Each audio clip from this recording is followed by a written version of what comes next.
Burkina Faso, a landlocked nation in West Africa, is grappling with a multifaceted crisis.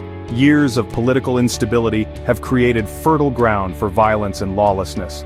The country is now facing a surge in jihadist insurgency, which has displaced millions and crippled its economy. Vast swaths of the country are now considered ungovernable. Basic services have collapsed and fear has become a part of everyday life. The current crisis is rooted in a complex interplay of factors. Poverty, inequality, and marginalization have fueled resentment and instability. Climate change has exacerbated existing tensions, leading to resource scarcity and displacement. This volatile mix has created an opening for extremist groups to exploit grievances and recruit followers. Burkina Faso's once peaceful countryside is now scarred by violence. Villages are routinely attacked, with civilians bearing the brunt of the brutality. Schools and hospitals have become targets, depriving communities of essential services. The security forces, often outgunned and outmaneuvered, are struggling to contain the spiraling violence. The crisis has triggered a humanitarian catastrophe. Millions have been displaced, seeking refuge in overcrowded camps or fleeing to neighboring countries. Food insecurity is widespread and access to healthcare and education has been severely disrupted. The human toll of this conflict is immeasurable, leaving behind a legacy of trauma and displacement. The violence engulfing Burkina Faso is not random. It is orchestrated by a network of jihadist groups, each with its own agenda and motivations. These groups exploit local grievances, offering a combination of coercion and social services to assert their authority. Their ultimate goal is to establish a strict Islamic state, governed by their interpretation of Sharia law. The most prominent group operating in Burkina Faso is Jamaat Nusrat ul-Islam wa al-Muslimin, or JNIM, an affiliate of Al-Qaeda. JNIM is notorious for its sophisticated attacks, often targeting government installations and security forces. They also engage in kidnappings for ransom, a lucrative source of funding for their operations. The Islamic State in the Greater Sahara, or ISGS, another potent force, has also established a presence in Burkina Faso. ISGS is known for its brutality, often targeting civilians and engaging in mass killings. The group's presence has further complicated the conflict, adding another layer of violence and instability. These groups are not monolithic.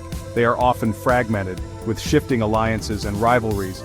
This fluidity makes it difficult to track their movements and anticipate their next move. The groups also exploit porous borders, moving freely between Burkina Faso and its neighbors, Mali and Niger. Faced with a growing insurgency, the Burkinabe government has taken a decisive turn in its foreign policy. Frustrated by what it perceives as the West's ineffective response to the crisis, Burkina Faso has severed ties with its former colonial ruler France. This move signals a growing disillusionment with traditional Western partners.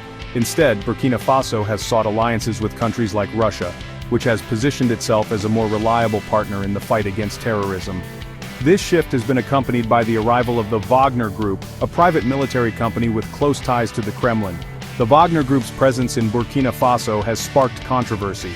While the government hails them as effective partners, human rights groups have raised concerns about their alleged involvement in extrajudicial killings and other abuses. The Wagner Group's presence is seen by some as a sign of Russia's growing influence in the region. This realignment of alliances reflects a broader trend across the Sahel. As Western influence wanes, countries like Russia and China are stepping in to fill the void. This geopolitical maneuvering has added another layer of complexity to an already volatile region.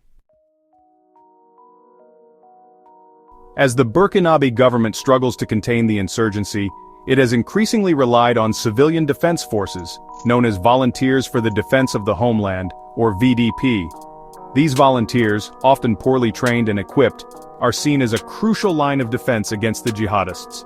The VDPs are a controversial force.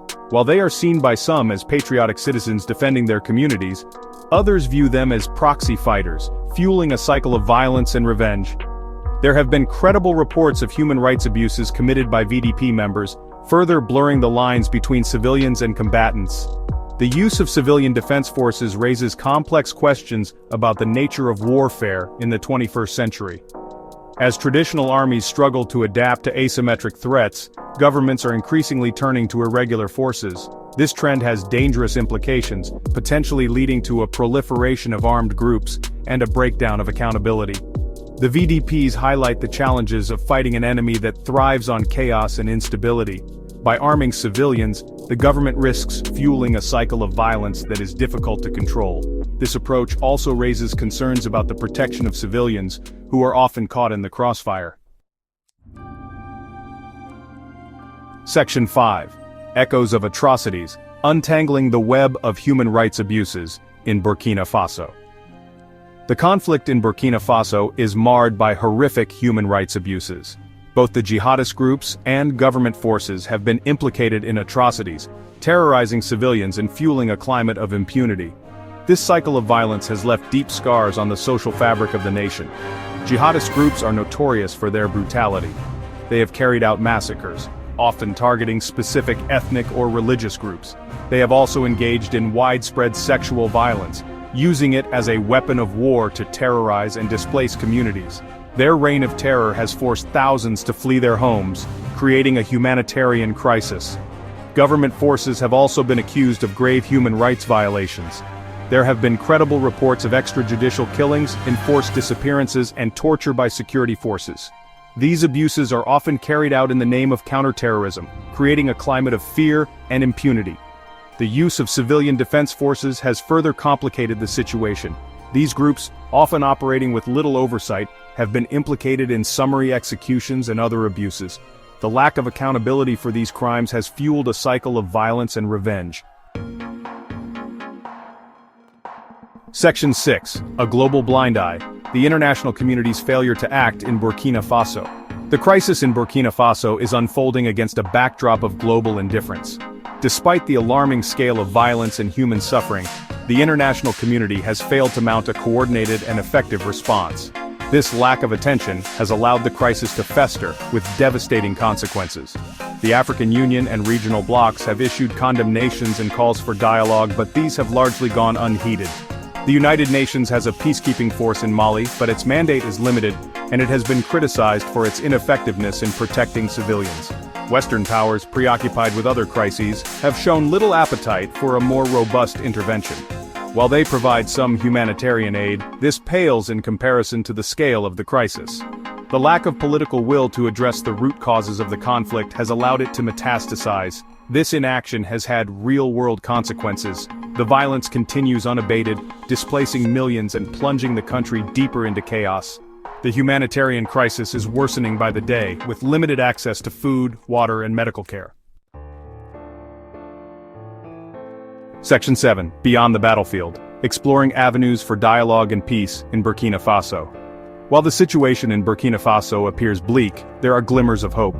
Some analysts believe that a purely military solution is unlikely, and advocate for exploring avenues for dialogue and negotiation. This approach, though fraught with challenges, offers the best chance for a lasting peace. Dialogue with jihadist groups is controversial. Some argue that it legitimizes their violence and rewards their brutality. However, others believe that it is necessary to understand their grievances and explore potential areas of compromise. This approach has been used with varying degrees of success in other conflicts. Any negotiation process would need to be carefully crafted. It would require the involvement of all stakeholders, including the government, civil society groups, and representatives of the armed groups. International actors could play a mediating role, facilitating talks and providing guarantees. Negotiations would need to address the root causes of the conflict, such as poverty, inequality, and marginalization. This would require a long-term commitment to development and governance reforms, addressing the grievances that fuel extremism. Section 8. Forging Independence: Burkina Faso's Pursuit of Self-Reliance in Arms Production. Facing a relentless insurgency and disillusioned with foreign military aid, Burkina Faso is increasingly looking inward for solutions. While information remains scarce, there are indications that the government is exploring avenues to bolster its domestic arms production capabilities. This move, driven by necessity and a desire for greater autonomy, could have significant implications for the country's future. Details about the extent and scope of Burkina Faso's arms development program are shrouded in secrecy. However, there are reports of the government investing in small arms manufacturing facilities and seeking expertise from countries with experience in indigenous defense production. The motivations behind this push for self-reliance are multifaceted. The government is likely seeking to reduce its dependence on foreign suppliers, whose arms sales often come with political strings attached. Domestic production could also create jobs and stimulate economic growth in a country ravaged by conflict. The pursuit of self-sufficiency in arms production presents both opportunities and risks. On the one hand, it could enhance Burkina Faso's security and sovereignty, allowing it to defend itself without relying on external actors. On the other hand, it could fuel an arms race in the region and exacerbate existing tensions. Section 9. A crossroads of hope and despair, charting the possible futures of Burkina Faso. Burkina Faso stands at a crossroads, its future hanging in the balance. The country is trapped in a vicious cycle of violence, instability, and humanitarian crisis. The path forward is fraught with challenges, but amidst the despair, there are glimmers of hope. One possible future is a descent into chaos and state failure.